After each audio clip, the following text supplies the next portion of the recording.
If you've ever wondered what a barge holiday in Belgium would be like, welcome to Delfine.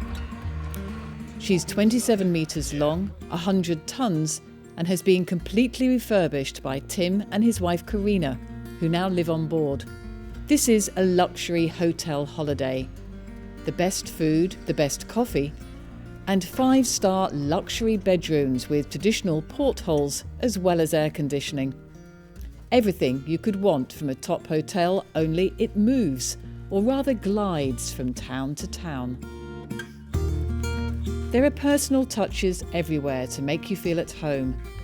This phone belonged to Tim's grandfather. When we first saw the boat, we just felt some kind of connection because the lines were beautiful, and we came inside and we saw some documentation, and Tim's very much into history and researching things, and he found the booklet that described, when the boat was built and where. And he's like, Karina, this was built in Belgium.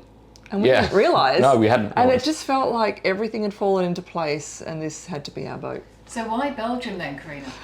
Well, I think that we like the idea of being intrepid travellers in a new place that isn't saturated with tourists. So we like the idea of starting something new and different. Because there's a lot of history here, isn't there? And you're exploiting that in terms of the tours that you do. Yes, we definitely want to focus on the history and the food and the culture as much as we can to give people a real taste of what's special about this country that they may not have realised. We really want to take people through a journey through Belgium. We want them to experience, from the height of its medieval period in Ghent and Bruges, and in these two powerful cities that were really, like at one stage, Ghent was the second largest city in Europe after Paris. So it's got amazing buildings, amazing history, amazing architecture.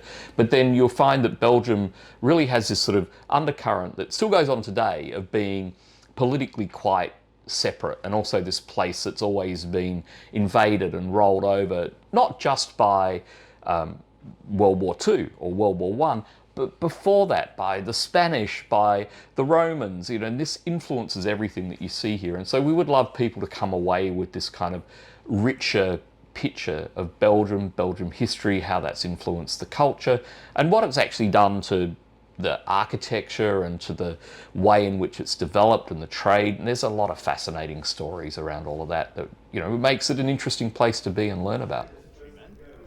One of the tours on the trip is given by Yves, a local historian and expert on the First and Second World Wars. He will take you to the 22-storey museum, which is also a memorial commemorating the Belgian operation from 1914 to 1918.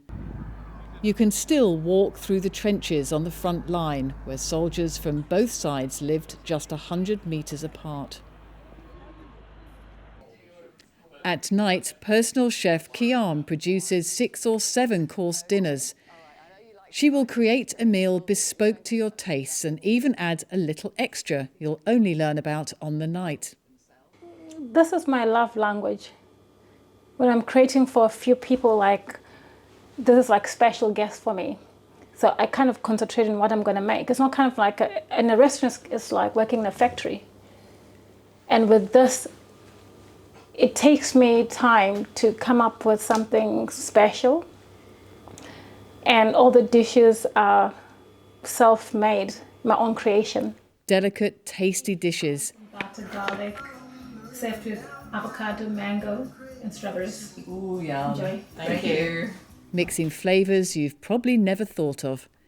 A highlight of this bespoke holiday. I think what we're trying to deliver with Delfine is a luxury experience, and to give people something that they don't normally get themselves at home. We know that what we're offering is a bespoke experience. It's an expensive experience, and the sort of person that can come and afford this holiday, they can eat out any day of the week. They can go to luxury restaurants. That's not really different for them. So while there are great restaurants in Belgium, and they will get to experience that on shore, that's not something that's different.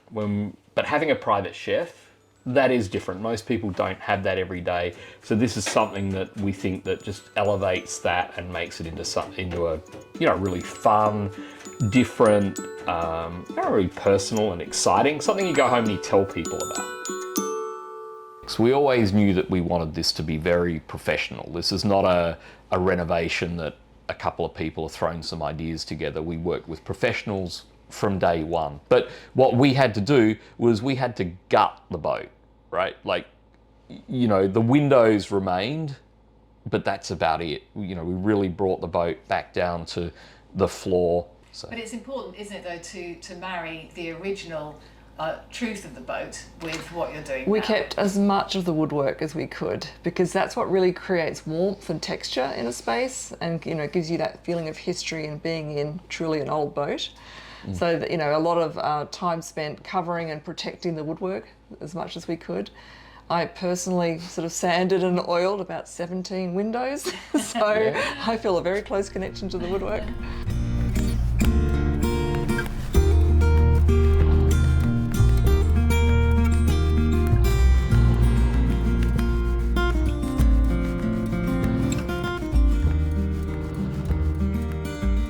The other thing about this this particular canal is it's higher than the land.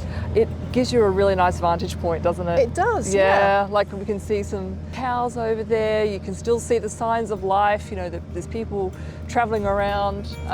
Yeah, I really like that vantage.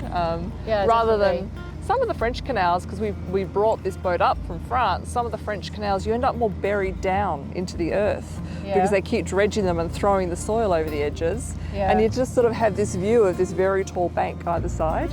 Whereas here it feels a lot more open, you know. It's been a surprise for me to sort of stumble upon all these old medieval cities.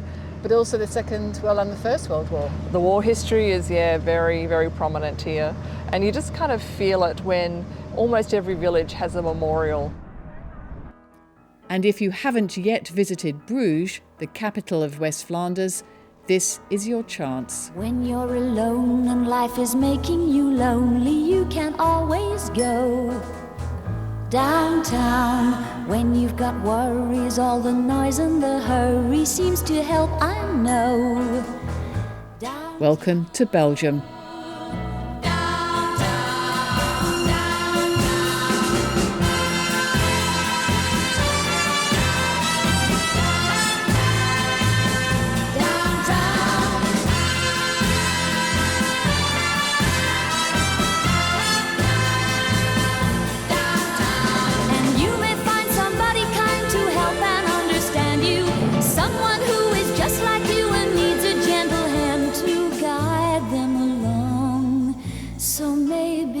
See you there.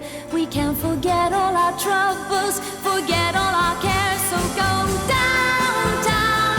Things will be great when you're downtown. Don't wait a minute more. Downtown. Everything